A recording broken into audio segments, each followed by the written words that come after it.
Right, just for the garden people before I collapse. That blackbird's been following me around doing the planting, picking up the worms and things. Right, so what have we done then? I'm going to go over everywhere I've planted something. Now, these are the geraniums Hannah put in.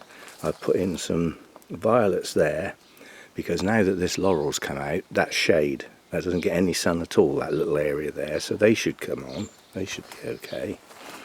And then over here, I've added some more primroses, some more violets to sort of extend this little border. I yanked all the ivy out. When Hannah's down, I think we're going to try and take this ivy back, right back to the edge and over there as well, but not now. I can't even bend over to pick it up. And the strange ferns that Carol put in, I love those and they are one of my favourites, but you always find them growing on a wall where there is virtually nothing for the roots to grow in apart from a crevice. So I'm not sure they're going to grow in the ground, but this is incredibly stony ground, so they might just be okay. But otherwise I haven't got anywhere to put them. So that's that bit. Ow. My knees hurt like hell. Ow. Right, so over here, this is what hasn't been done. That's the 2 geraniums left over from the plants I got with Hannah. And then these 2 are still to be dealt with. The sedum I'm going to try on the edge of one of the gravel beds so that they get some sun. But that's going to have to be done separately. And the other one and the geraniums, those 3, need to go in a pot. That one needs full sun, but it needs soil that retains some moisture. Strange combination. So that'll have to be a pot. And then over here, let's start up one end like we usually do. Right, we've got a tall fern there that hopefully will establish and fill that corner in a bit. Violets on the corner there.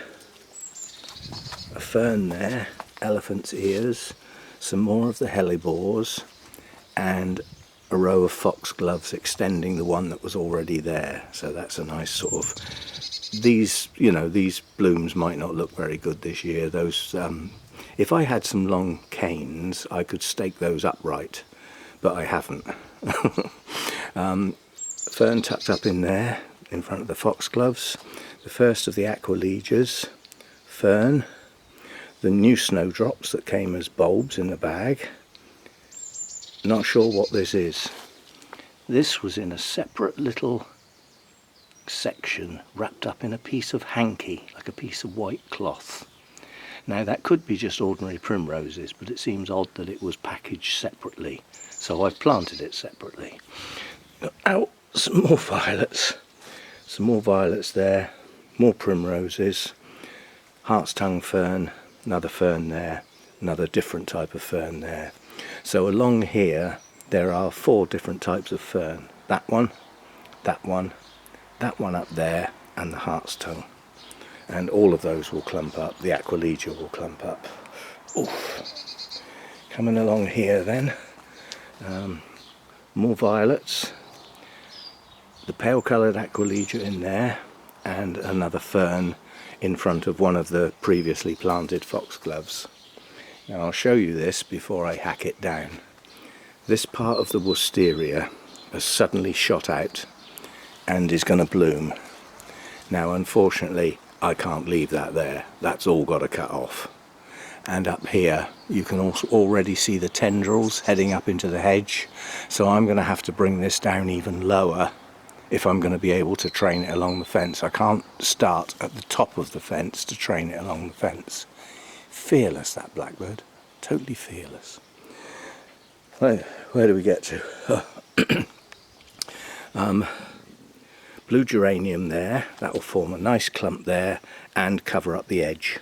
Yeah, I'm hoping a lot of these things down near the front will hang over, if you know what I mean. One of the dark aquilegias in there. A lot of primroses there to add to the one that was already there.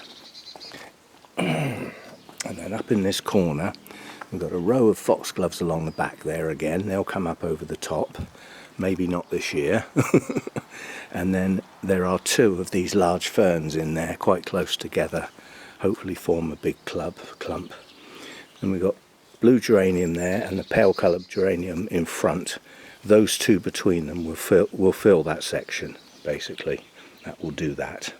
And then we've got another foxglove up there to join the one that's been buried by this fuchsia. You can just see the blooms coming up over the top. So pale coloured geranium, and then this, which is actually something I asked for. It's valerian, and it's a bit of a butterfly magnet, so I've put that there. The advice for planting says most suitable for most conditions, sun or semi-shade. Well, this is a combination of the two. It gets some sun and is shaded. So, and another load of primroses there, hopefully forming a massive clump. So that's what we've done. That's what's left to do. And I'm not in a good way now. My knees hurt like hell.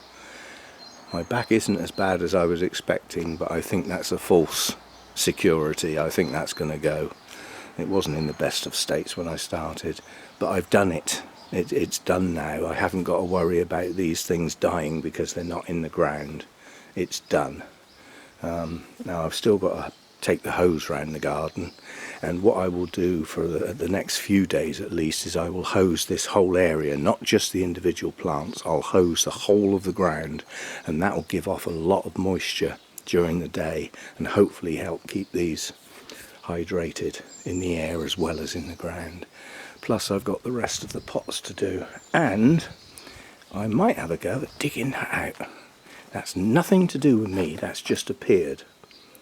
Now that, I believe, is some sort of poppy, possibly a Californian poppy, but whatever it is, it's no flipping good there, and I'm sure it would grow better if it got some sun, being that type of plant. Anyway, as you can envisage now, when all of these individual plants start forming clumps and start growing, you know, and expanding, there's not going to be huge amounts of soil to see.